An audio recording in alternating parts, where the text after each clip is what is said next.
अब मैया सती जी कहने लगी, नारद बाबा ये कोई पूछने की बात है कि भगवान भोले बाबा कितना प्रेम करते हैं?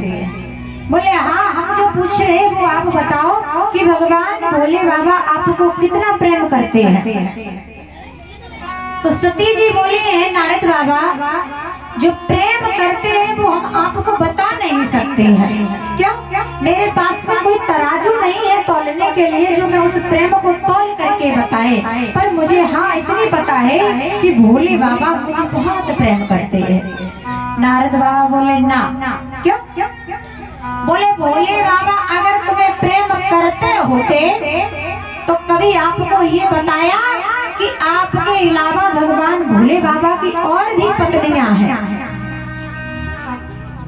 और दादा एक बात बताए, जब स्त्रियों के सामने दूसरी स्त्री की प्रशंसा कर दो ना, और या स्त्रियों के सामने पराई स्त्री का नाम भी ले दो, तो ये मानो कि इस समय इस शरीर के अंदर, इस स्त्री के अंदर 9 प्रकार के रूप होते हैं। कब चामुंडा बन जाए, कब सरस्वती बन जाए, कब शेरा वाली बन जाए, कोई नहीं पता है।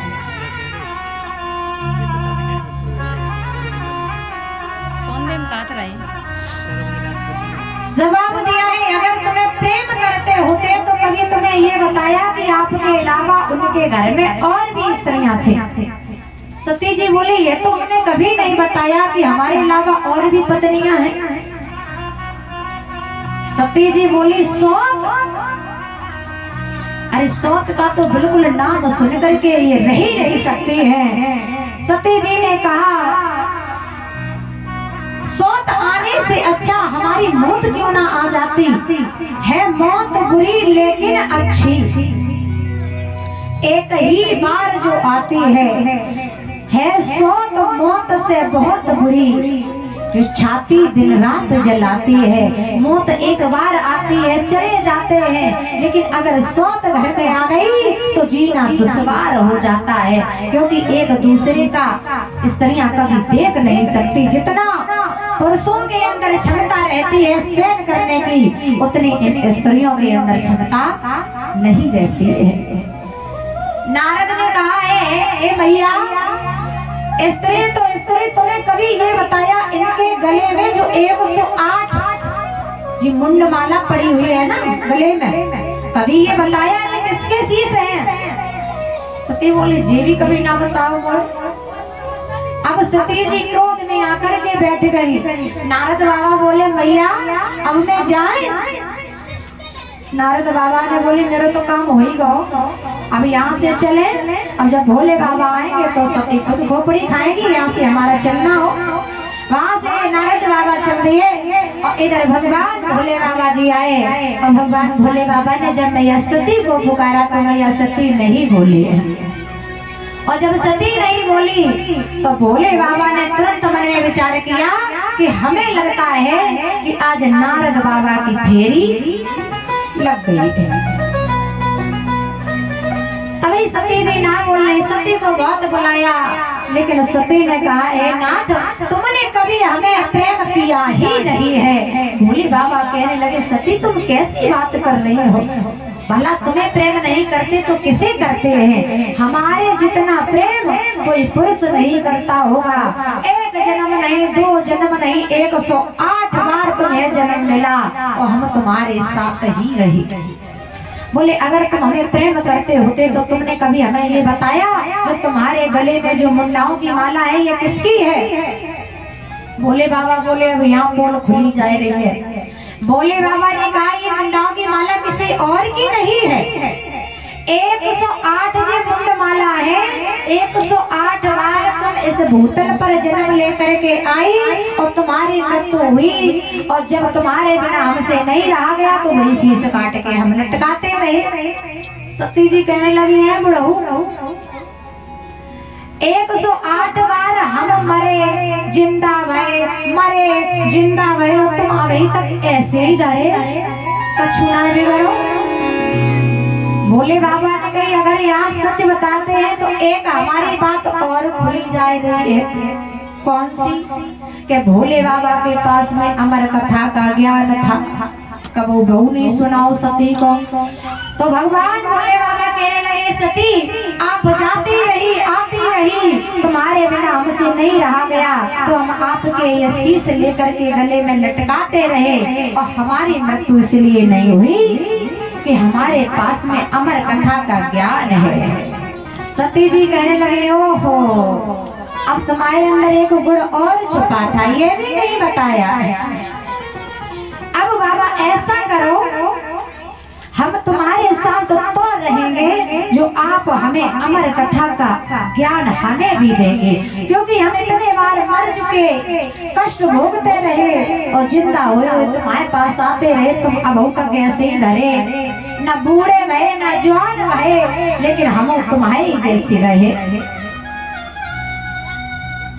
अब सती जी ने जब अमर कथा की बात करी तो भोले बाबा बोले, अगर आपको जब हम अमर कथा का ज्ञान सुनाएंगे तो आप वो ज्ञान पूरा नहीं सुन पाएंगे, ज्ञान अधूरा रह जाएगा, और तुम्हारी जगह किसी और ने इस ज्ञान को पा लिया तो वो अमर हो जाएगा, संसार से कभी जाएगा नहीं।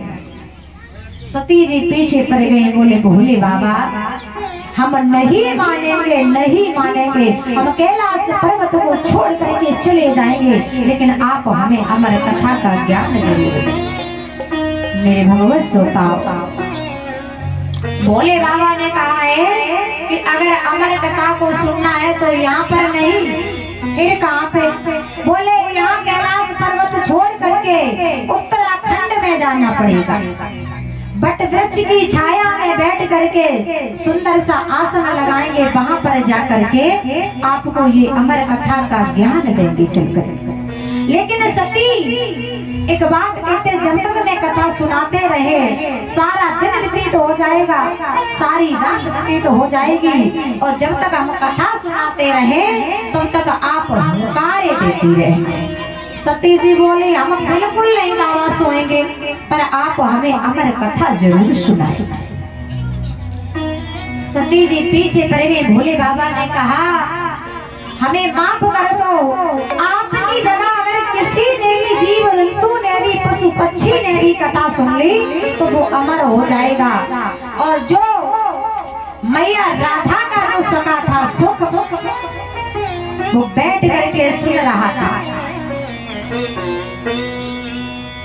वहां पर बैठ करके सुन रहा था, तो सुख वहां से उड़ करके और वहीं उत्तराखंड में पहुंचा है, जहां पर बट वृक्ष की छाया में बैठ करके और भगवान भोले बाबा सती जी को कथा श्रवण कराने के लिए जा रहे थे। सती जी के पास में जब भगवान भोले बाबा गए तो सती जी के हाथ को पकड़ा और लेकर के चल दिए कि थी अमरनाथी की अमर कथा, थी अमरनाथी की अमर कथा, और जब कहीं सुनी थी गौरा ने,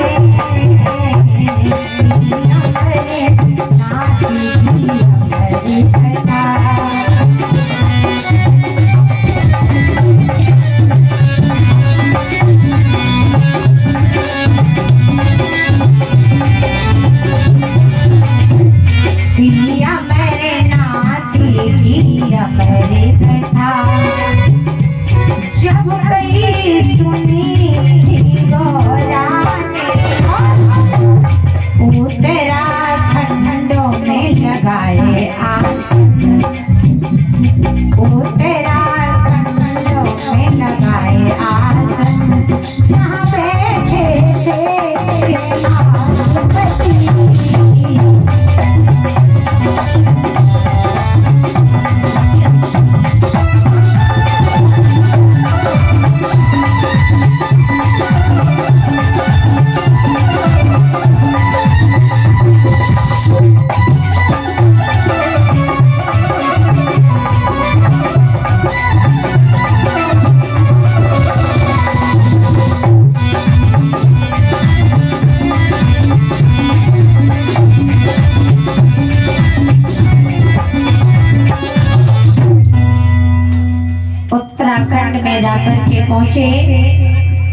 वृक्ष की छाया में सुंदर सा आसन लगाया है। जाकर के भगवान भोले बाबा ने मैया सती को हाथ पकड़ करके अपने बराबर में बैठा लाओ कि बाई अंग पर मारी हुई बैठिया